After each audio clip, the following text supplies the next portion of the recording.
Japón es un país de contrastes. Con una mezcla única de tradición y modernidad, este archipiélago es una experiencia apasionante para el viajero. Visitar la parte occidental de Japón sumerge al visitante en el corazón de una civilización milenaria, donde la espiritualidad y el arte de saber vivir conservan toda su autenticidad. Con una naturaleza exuberante, que descansa y vibra al ritmo de una desenfrenada actividad sísmica, Japón se vive por etapas, revelándonos poco a poco toda su riqueza y diversidad.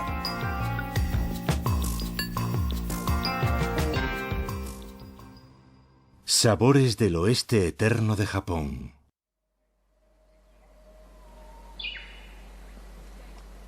Al entrar en el país por la península de Kii, se descubre el Japón eterno y tradicional del que tanto se enorgullecen los japoneses. La frondosidad de sus bosques solo es comparable al fervor de los peregrinos.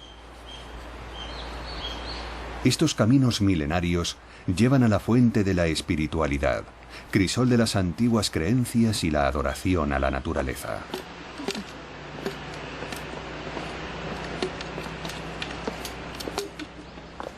Para los japoneses, la región montañosa de Kii es un lugar sagrado donde residen los dioses.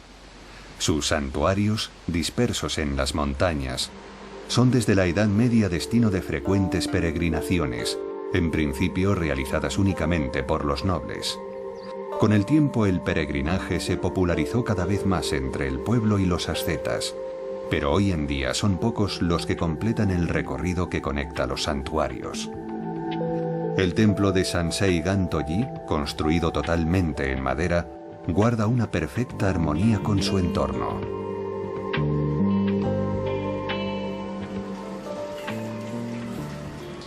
Un lugar de oración sin especiales formalismos.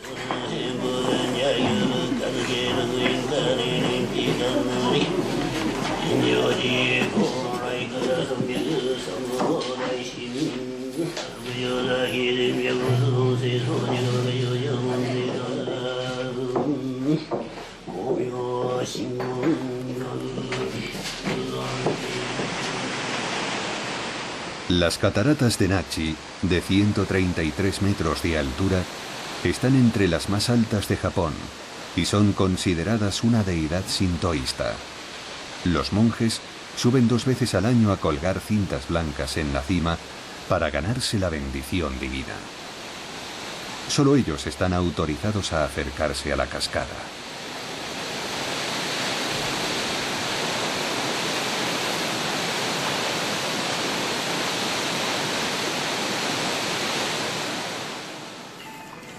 El templo de Hayatama en Kumano fue construido hace más de 2000 años para venerar a las 3 deidades de las montañas.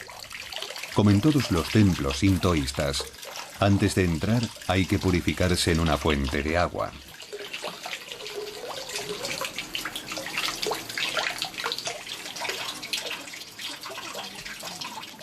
Este templo fue el primero en reunir el sintoísmo y el budismo japonés en una nueva religión llamada Shugendo. El movimiento que surgió aquí tuvo una influencia muy importante en la vida religiosa japonesa y es conocido como Kumano Gongen. En función de los donativos que reciben, los templos se pintan y reforman cada 20 o 30 años, lo que les permite soportar el paso del tiempo sin excesivos deterioros. Los monjes prestan especial atención a la naturaleza que rodea este lugar sagrado, ya que la consideran un factor esencial en la transmisión del Kumano Gongen.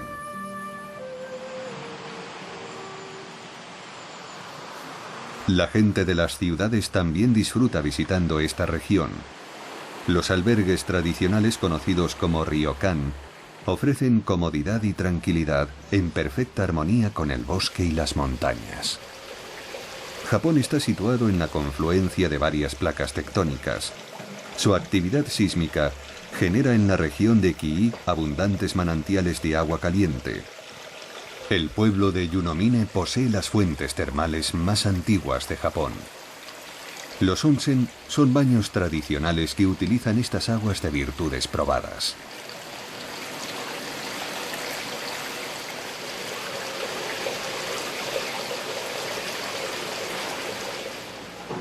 El onsen es ante todo un ritual, un baño caliente en el que descansar y relajarse, disfrutando de la agradable decoración.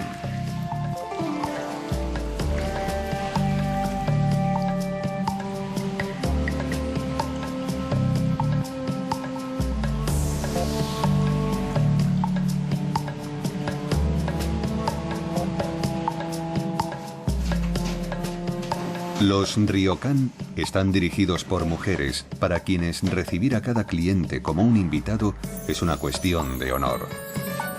Cuando llegue la noche desenrollarán un futón, un colchón de paja de arroz, en la habitación principal. El huésped podrá degustar especialidades elaboradas con verduras y condimentos de estas montañas. La presentación es tan importante como la frescura de los platos ofrecidos.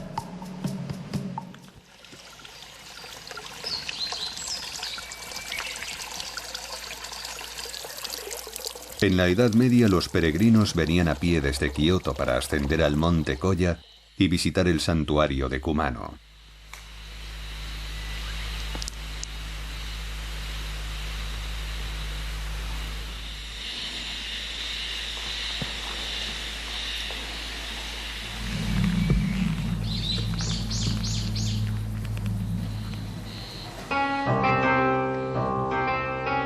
En las aldeas cercanas a Kumano, una gran parte de la tierra cultivable se dedica al cultivo del té verde, la bebida nacional. Estos amantes del buen té tienen incluso su propia unidad de producción casera hecha con piezas de bicicleta.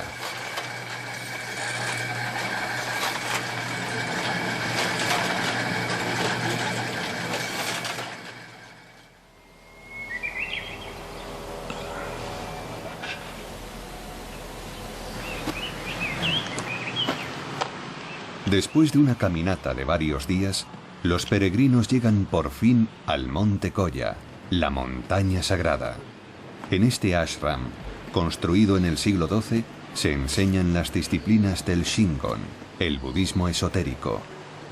Fue fundado por el gran Kukai, conocido hoy por su nombre póstumo, Kobo Daishi. El río que atraviesa el monte Koya experimentó a finales del siglo pasado unas devastadoras crecidas, lo que obligó a trasladar algunos de los templos a varios cientos de metros del caprichoso río.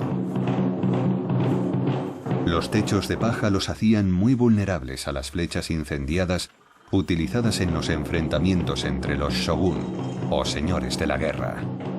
Las ofrendas son depositadas en una caja colocada bajo la campana. El sonido de esta advierte a los dioses de la presencia de los fieles, que de este modo pueden escuchar sus oraciones y ruegos.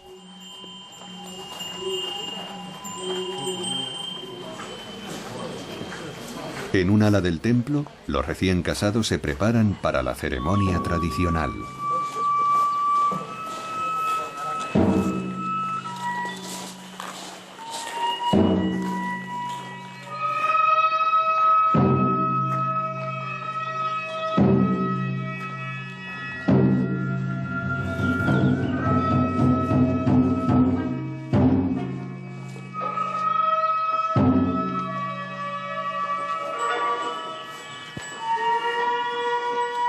En primer lugar, el sacerdote aleja los malos espíritus.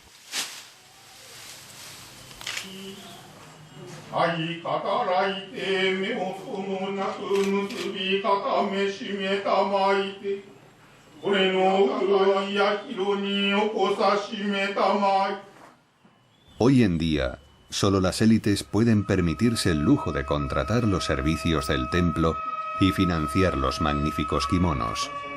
El ceremonial del Sansan-kudo comienza vertiendo unas gotas de sake en unas tazas que se intercambian los futuros esposos.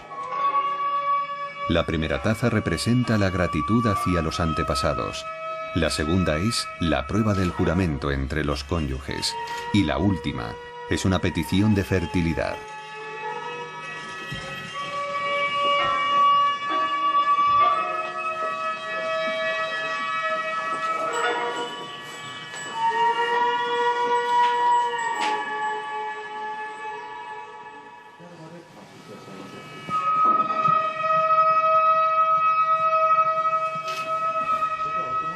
La familia también participa en el intercambio de tazas.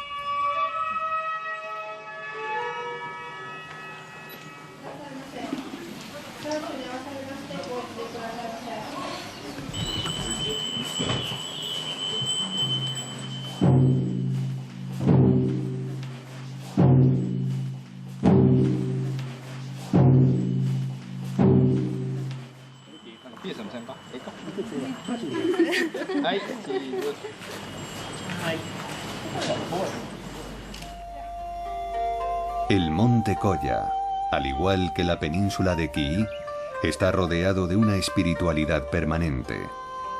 El templo Renge-yoin, dirigido por un monje zen, ha construido habitaciones para que los peregrinos y los visitantes puedan compartir una parte de su vida espiritual. Esta experiencia es conocida como shukubo. Las curvas dibujadas en el suelo de grava reflejan una maestría y precisión que solo unos pocos maestros zen poseen.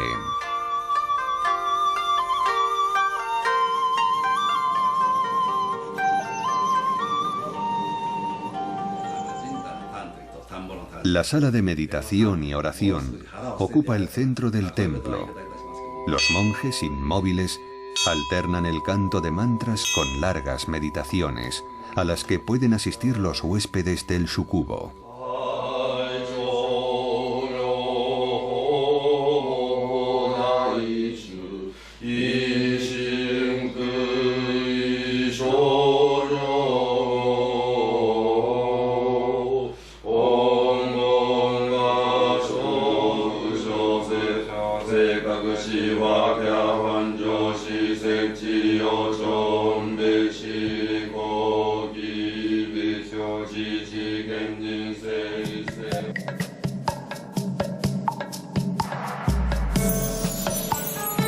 Los numerosos templos de la zona tratan de atraer a nuevos clientes con habitaciones y comidas de excelente calidad, lo que permite financiar su vida espiritual.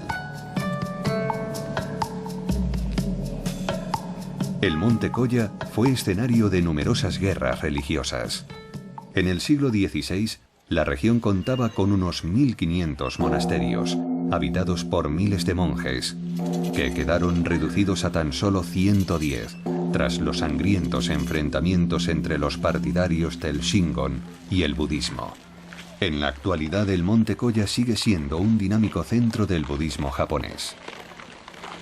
En él se celebran numerosos actos religiosos.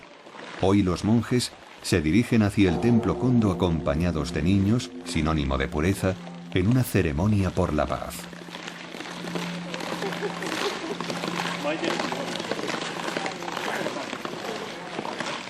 Estas viñetas decoradas serán repartidas en señal de buena suerte.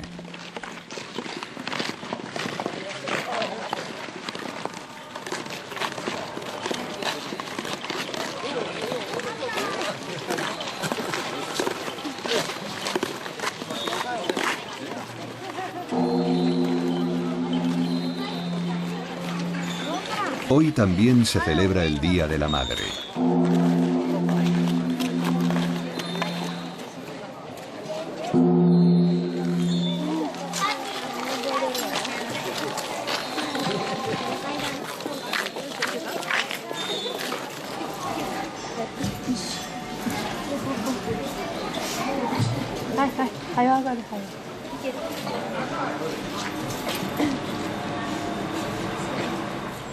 Varios templos sintoístas y budistas, a pocos metros de distancia unos de otros, conviven en paz. El monte Koya sigue siendo el centro principal de la secta Shingon, que posee cerca de 4000 templos en todo Japón y congrega más de 10 millones de seguidores.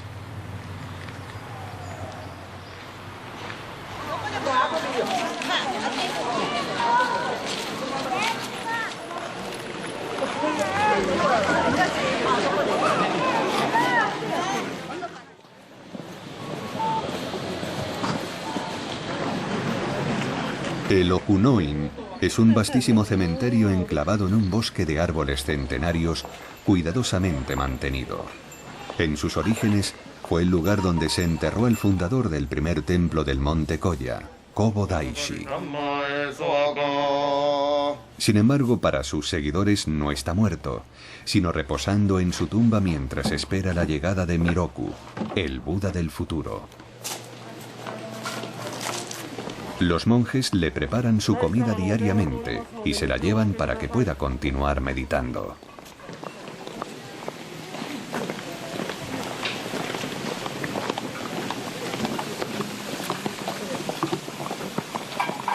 Su tumba se encuentra en una zona protegida reservada a los fieles.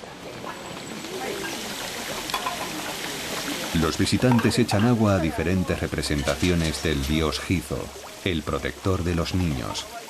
También es una ofrenda a los muertos por el descanso de sus almas.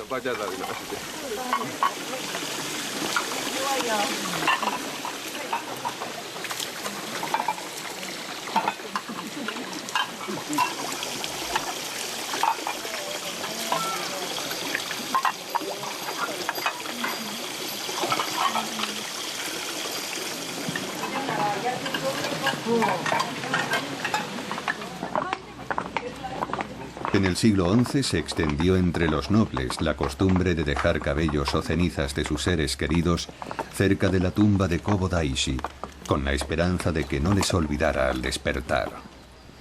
Shoguns, samuráis, poetas y gente común quisieron desde entonces descansar cerca de él, y con el tiempo el cementerio se hizo inmenso.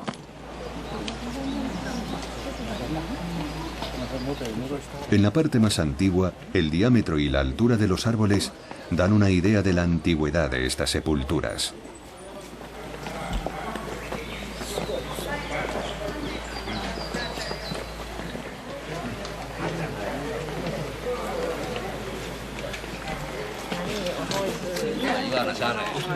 Los peregrinos recorren todos los callejones del cementerio.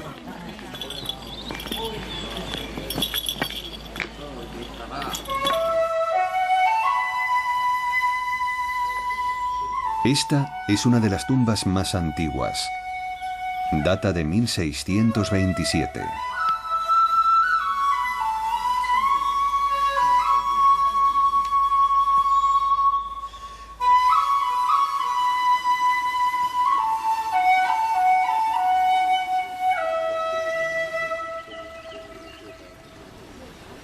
El Okunoin continúa creciendo en la actualidad. Todas las principales empresas japonesas tienen una lápida o monumento funerario cuyo tamaño es proporcional al tamaño de su actividad.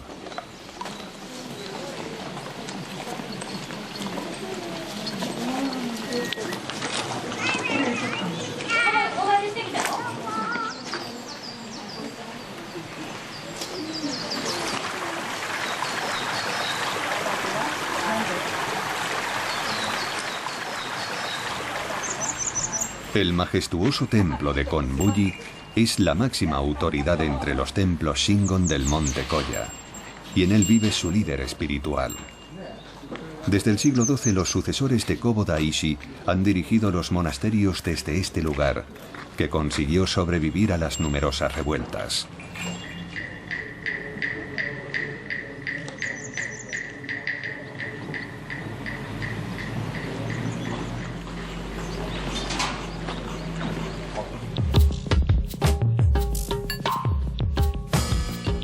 En el monte Koya hay muchos lugares cargados de historia.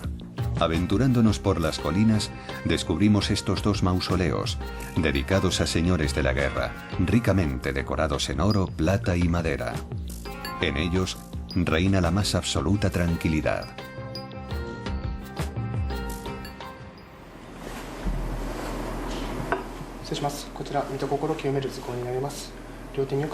Un monje bendice la minuciosa copia de los textos sagrados. En Japón, la caligrafía se expresa de diversas formas, incluso utilizando rotuladores de punta flexible. El ejercicio sigue requiriendo precisión y concentración.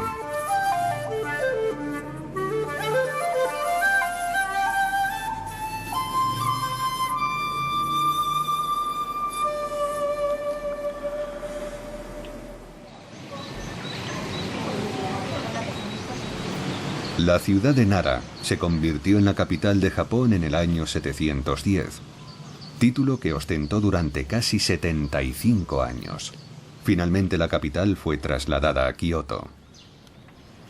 Gracias al parque de Nara-koen, los ciervos se han convertido en uno de los símbolos de la ciudad. Estos animales son muy respetados por la población, que antes de la llegada del budismo los consideraba mensajeros de Dios. Dentro del parque visitamos el impresionante templo de Todaiji, la estructura de madera más grande del mundo, que alberga una monumental estatua de Buda.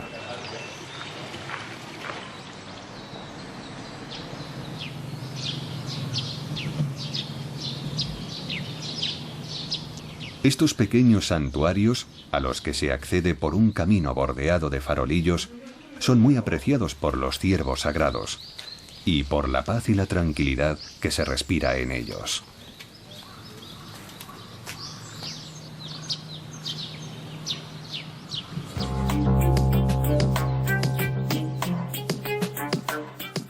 En lo alto de la colina se alza el Nigatsu, construido en el año 752. Este majestuoso edificio de madera fue reconstruido en 1667 tras ser arrasado por un incendio.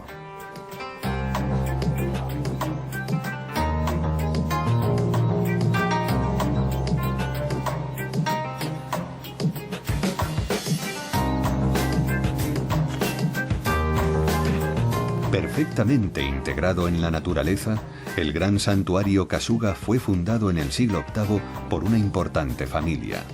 Más tarde se convirtió en lugar de culto sintoísta.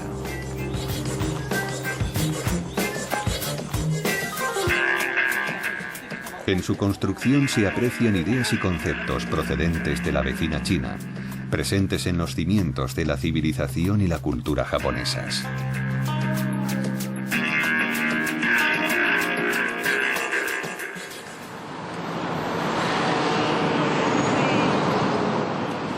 Osaka, en el centro de Japón, es punto de paso obligado desde la región de Kansai hacia el oeste y también tuvo el honor de ser la capital de la nación.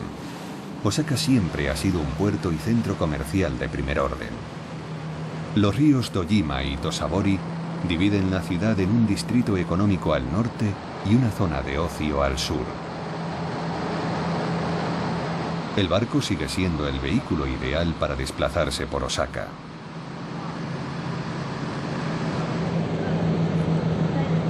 Destruida tras los bombardeos de la Segunda Guerra Mundial, Osaka está hoy a la vanguardia de la innovación electrónica y la tecnología punta. El maestro Akihiro Yamamoto, que empezó a aprender los entresijos del teatro No a los 3 años, nos muestra en el teatro No Gakudo un auténtico tesoro. Máscaras de entre 250 y 300 años, que cambian de expresión con una ligera inclinación de la cabeza.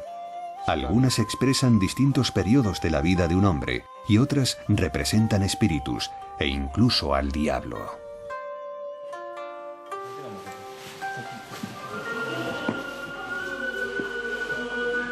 Tras una larga preparación, el maestro sube al escenario para representar un fragmento del musical Hagoromo.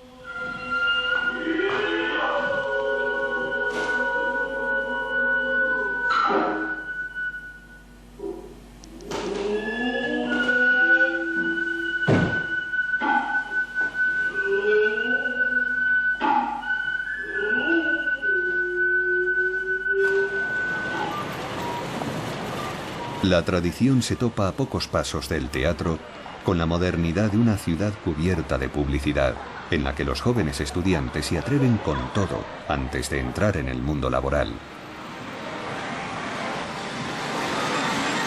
Hay que ser japonés para apreciar el ruidoso pachinko, una especie de flipper vertical en el que el ir y venir de las bolas de acero puede hacernos ganar un premio.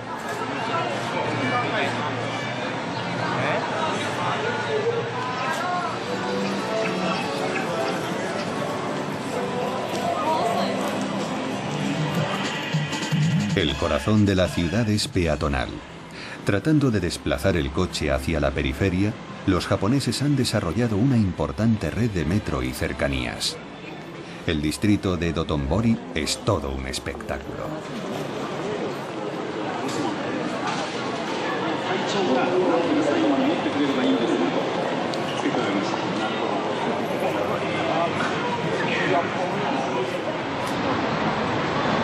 En las ciudades japonesas, donde el espacio es un lujo, las bicicletas han ocupado el lugar de los coches.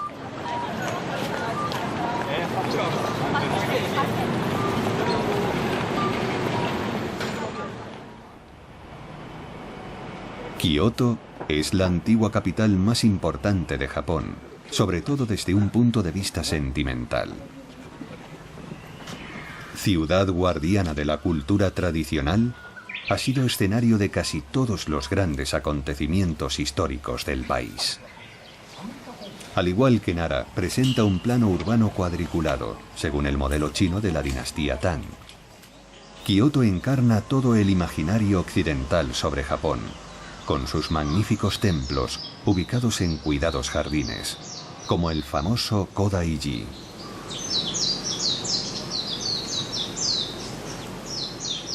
A principios de mayo, Kioto entra en el frenesí de la Semana de Oro, en la que los japoneses viajan para visitar a sus familias. La semana siguiente los universitarios toman el relevo, aprendiendo la historia de su país en los mismos lugares en los que tuvo lugar. El templo de Kiyomizu-dera, o del agua pura, es tomado por los estudiantes que nunca olvidan hacerse una foto de recuerdo. A la entrada, todos los visitantes se purifican en la fuente. Este templo, terminado en el año 798, es uno de los más antiguos de Kioto. El vestíbulo principal, conocido como Hondo, sobresale por encima de la vegetación apoyado sobre 139 columnas. Al pie del Hondo, la fuente de Otowa no Taki es el centro de todas las atenciones. El agua cae en 3 chorros, uno de ellos ofrece sabiduría, el siguiente salud y el último una larga vida. El templo de Fushimi está dedicado a Inari, diosa del arroz. Su imagen siempre fue asociada a la riqueza, y su símbolo era el zorro, animal de misteriosos poderes que servía a la diosa como mensajero.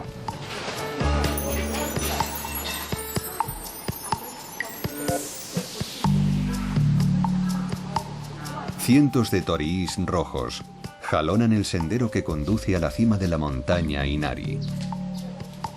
Antiguamente eran construidos para propiciar una buena cosecha.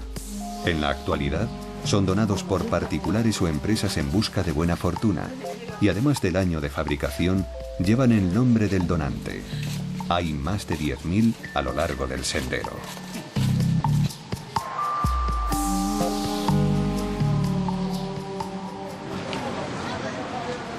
El castillo de Nijo, cuya construcción fue ordenada en 1601 por el shogun Tokugawa Ieyasu, sigue siendo un ejemplo perfecto de la arquitectura Edo, tanto en el aspecto exterior como en la decoración y el trabajo de la madera.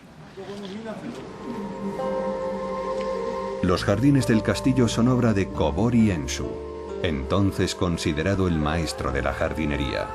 Con sus grandes proporciones, son un ejemplo a gran escala del estilo Shoin. En el distrito de Gion, la visita al mercado es indispensable para iniciarse en la cocina japonesa, que, por supuesto, no se limita a unos pocos platos de sushi. El pescado ocupa un puesto de honor en la gastronomía nacional, pero hay innumerables formas de prepararlo.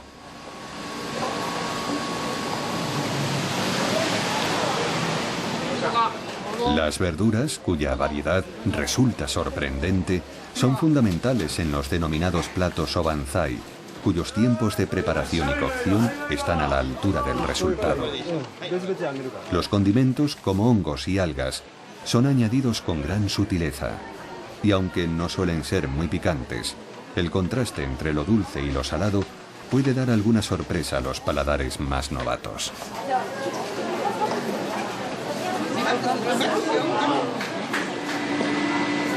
El té verde está presente en casi todas las comidas, El de Kioto está ligeramente tostado.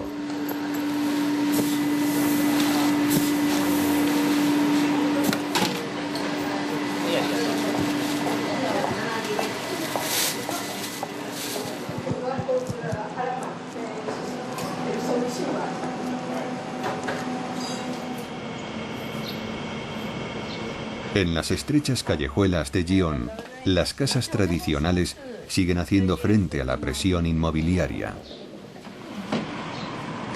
El kimono casi ha desaparecido de la vida cotidiana. Las jóvenes lo llevan como un guiño a la ciudad cuando visitan Kioto. Solo las maiko, o aprendices de geisha, perpetúan la tradición paseando orgullosas al compás de sus getas o sandalias de madera, con una expresión facial lo más neutra posible.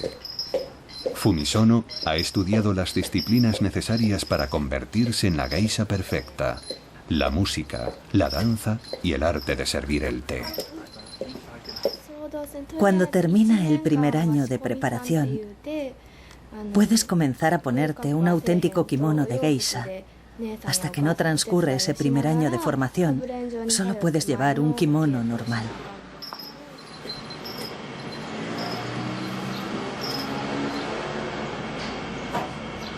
Fumisono se prepara para prestar sus servicios en una importante casa de Kioto, donde se recibe a los clientes en salones privados.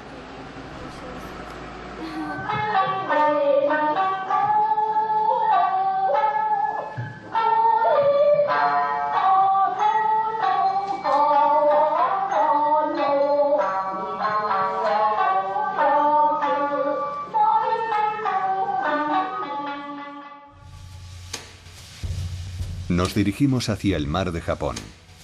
El paisaje se cubre de arrozales y la naturaleza lo inunda todo.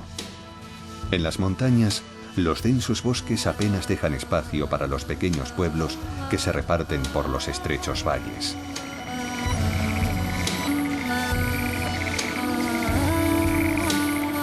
El antiguo pueblo de Miyama ha conservado sus casas tradicionales con techos de paja, las minka.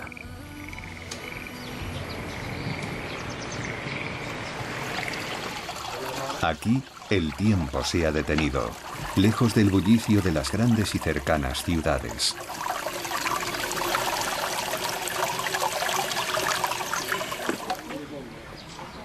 Los techos tradicionales se fabrican a partir de cañas y se reemplazan cada 20 o 30 años. Sus fachadas suelen apuntar al norte. La caña de Miscanthus, el material utilizado, alcanza varios metros de altura y es muy abundante en Asia.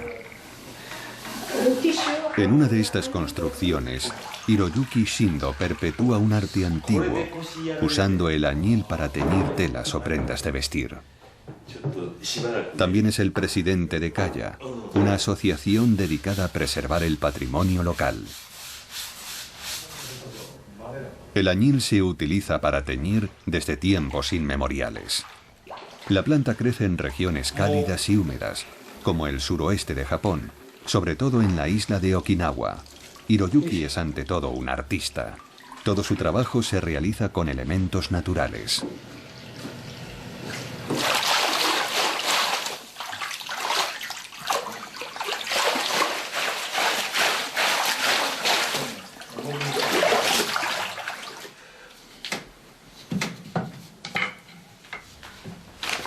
Mientras desdobla un yukata, una vestimenta típica, Hiroyuki contempla orgulloso su creación, única y original.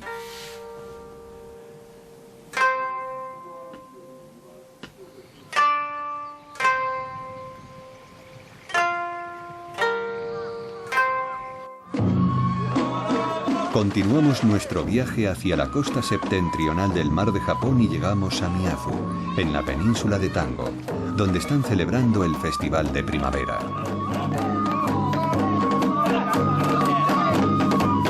El doble objetivo de esta celebración sintoísta es purificar las casas e invocar una cosecha abundante.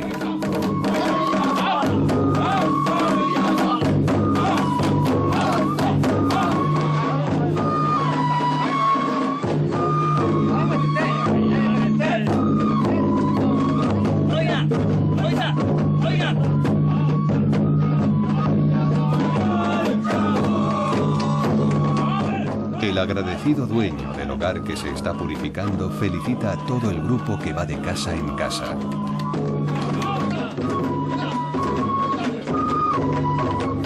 El cortejo puede durar varios días en función del número de viviendas. En Amano Hashidate, o Puente al Cielo, el mar ha dibujado lagunas espectaculares.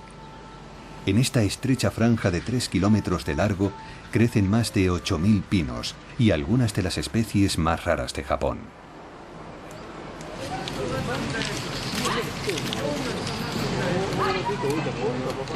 La ciudad se divide en dos partes, situadas en los extremos de la franja de arena, cada una con su propio templo. En el lado norte se encuentra el Templo de la Sabiduría. Los cangrejos y crustáceos que se degustan al final del invierno han dado fama a esta bahía. Sin olvidar, por supuesto, el pescado con el que preparan su sabroso sashimi. El templo sintoísta del extremo sur atrae a muchos peregrinos. Gracias a los donativos, los edificios se mantienen y reconstruyen cada 20 o 30 años. Este, construido con madera de cedro, resistió el fortísimo terremoto que sacudió la zona en 1928. Los japoneses suben encantados a este telesilla, que permite disfrutar de unas espectaculares vistas de las bahías y lagunas que se suceden más allá de Wakasa.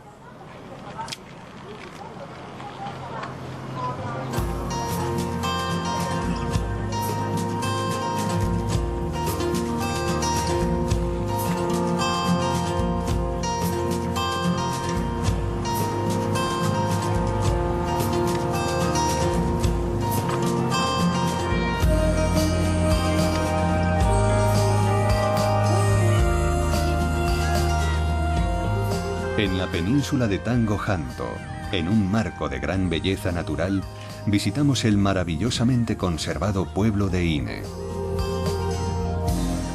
Rodeado de frondosos bosques, este pueblo de pescadores y casas sobre pilotes, las funayas, es famoso por sus excepcionales atunes y sus sabrosos cangrejos.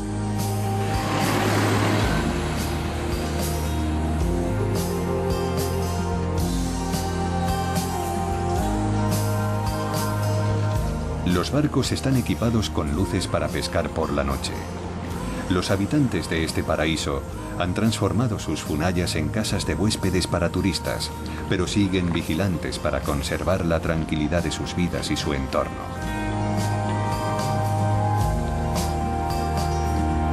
Continuamos hacia el oeste, donde el mar, con sus temibles tormentas ciclónicas, ha esculpido con violencia el relieve costero.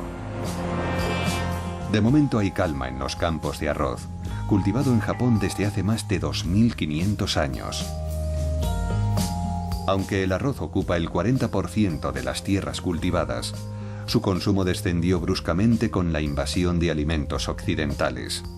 Pero los expertos están aún más preocupados por el calentamiento global, que podría alterar el sabor del arroz japonés.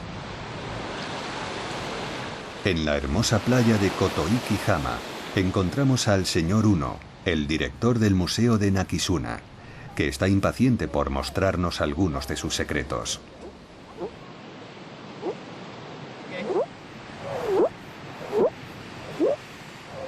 Los cristales de silicio que hay en la arena al frotarse entre sí producen este sonido.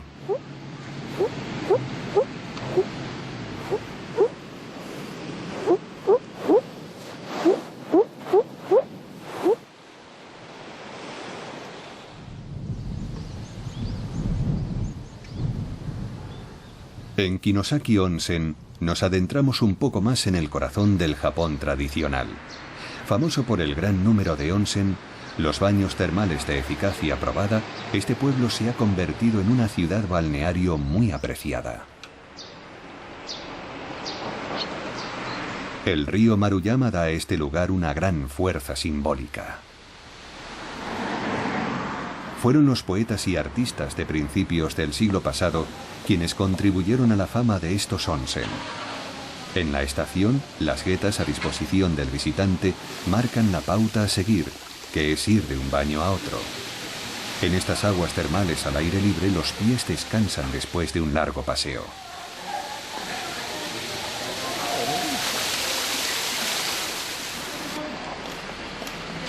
Todas las mañanas, a las 6:30, un extraño ballet atraviesa Kinosaki. Ataviados con sus yukatas, los visitantes van desde primera hora de la mañana a los distintos onsen para ser los primeros en bañarse.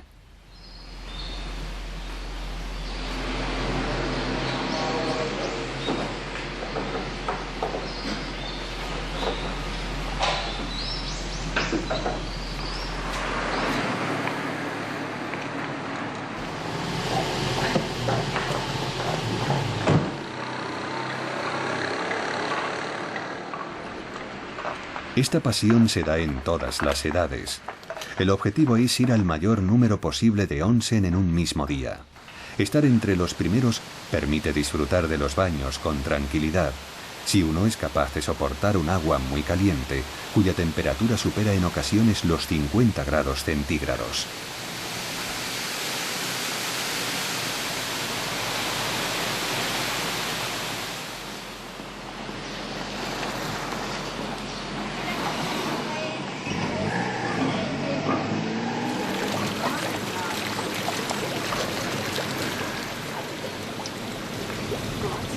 Una vez realizada la primera ronda de baños, las señoras se reúnen alrededor de una fuente de agua caliente para cocinar huevos pasados por agua.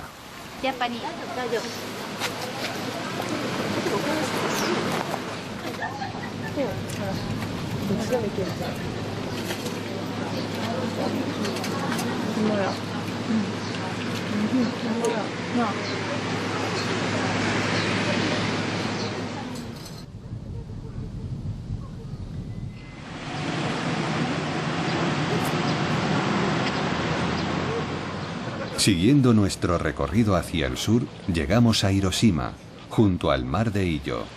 Hiroshima siempre será recordada como la primera ciudad devastada por una bomba atómica el 6 de agosto de 1945. En 1955, con la creación del Museo Memorial de la Paz, la ciudad quiso mostrar al mundo lo sucedido y abogar por la paz y la abolición de las armas nucleares. En el cenotafio al aire libre aparece la siguiente inscripción: que todas las almas descansen en paz, porque no repetiremos este terrible error. La cúpula de Genbaku, el edificio más cercano al lugar de la explosión que permaneció en pie, se ha conservado tal cual para mantener vivo el recuerdo.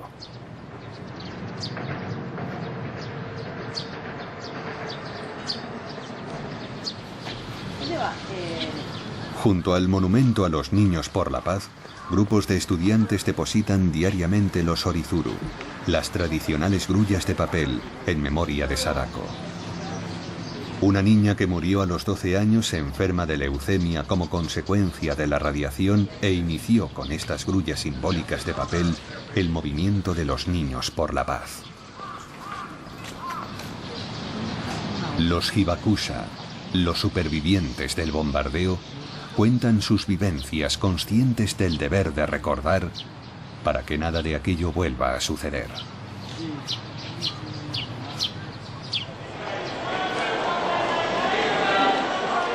Los habitantes de Hiroshima mostraron un valor ejemplar al abordar la paciente reconstrucción, sumidos en la más absoluta indigencia.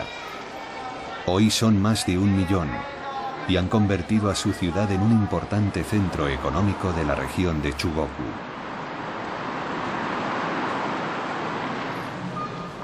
Hiroshima tiene la mirada puesta en el futuro, con esa fuerza y creatividad que les permitió superar su dolorosa historia.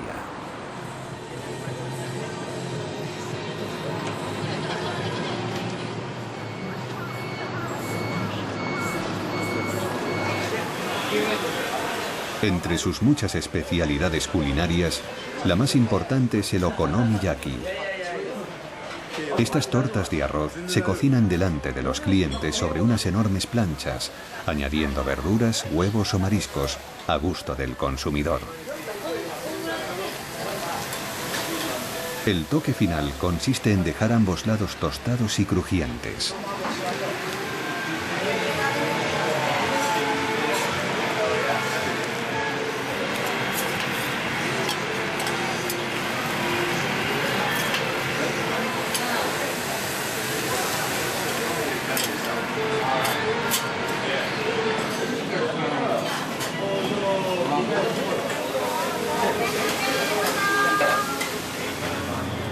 Al otro lado de la bahía, la isla de Miyajima es una visita obligada. Los aluviones hacen las delicias de los criadores de ostras, una especialidad de la región. El Gran Torii es el símbolo flotante del santuario de Itsukushima. Este templo, fundado en el siglo VI, es uno de los pocos en Japón que tiene los pies en el lecho marino. Este singular diseño fue elegido para que la gente común, que no podía pisar la isla sagrada, pudiese llegar hasta él en barco. El templo está dedicado a personalidades de la mitología sintoísta.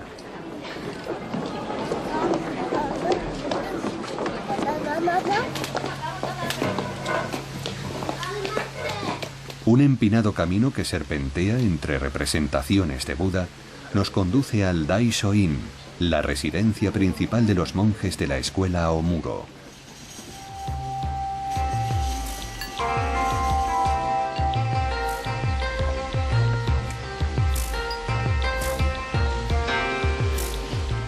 La pagoda principal tiene un hermoso porche de madera con vigas talladas en forma de dragón. Desde aquí se gobernaba el conjunto de santuarios de la isla en lo referente a rituales. En sus hermosos jardines, el agua es tan omnipresente como las estatuas de los monjes.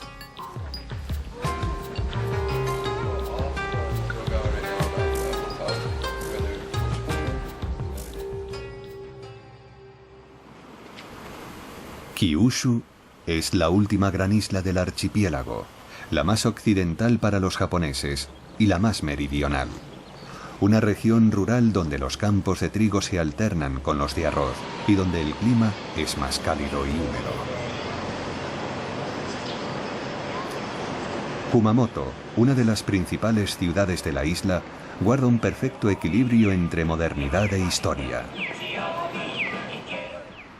Su castillo solo tiene 400 años, pero sus altos e impresionantes muros lo convirtieron en uno de los 3 castillos más importantes de Japón.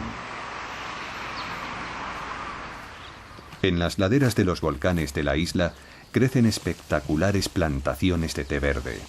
Es la época de la recolección y Koji Nagata ha cubierto parte de los arbustos de té con una lona para que las cabezas maduren sin quemarse al sol.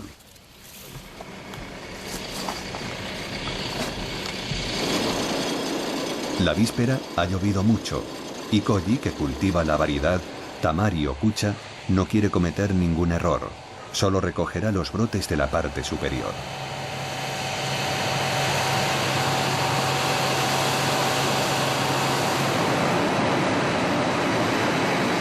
A pocos cientos de metros tiene una pequeña fábrica. El té verde requiere mucha atención y precisión, especialmente durante la fase de secado, en la que desprende un olor muy especial.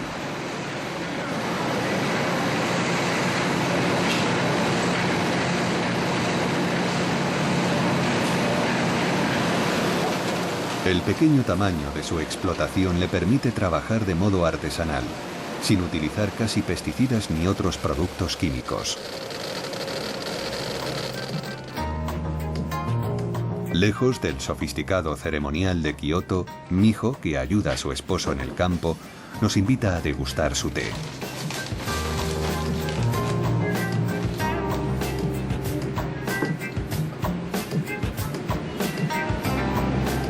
El agua caliente se vierte primero en un recipiente para permitir que se enfríe. Para servir un té de gran calidad, no hay que poner agua hirviendo, porque así se cocina y se vuelve amargo. Hay que dejar enfriar el agua de la tetera y cuando esté a 70 grados, la verteremos sobre las hojas. El té que nos sirve Miho es suave, de aroma pronunciado, muy lejos del sabor de las bolsitas comerciales. A pocos kilómetros en dirección a las faldas del volcán Aso, el paisaje es increíble, muy parecido al que podríamos contemplar en los Alpes europeos. Los volcanes se agrupan dentro del Parque Nacional Aso-Kuyu. A lo lejos, el humeante Nakadake deja entrever su cambiante estado de ánimo. En ocasiones, las fuertes emanaciones sulfurosas impiden el acceso a este volcán activo, cuya última gran erupción tuvo lugar en 1957. Hoy nos ofrece un espectáculo que corta la respiración.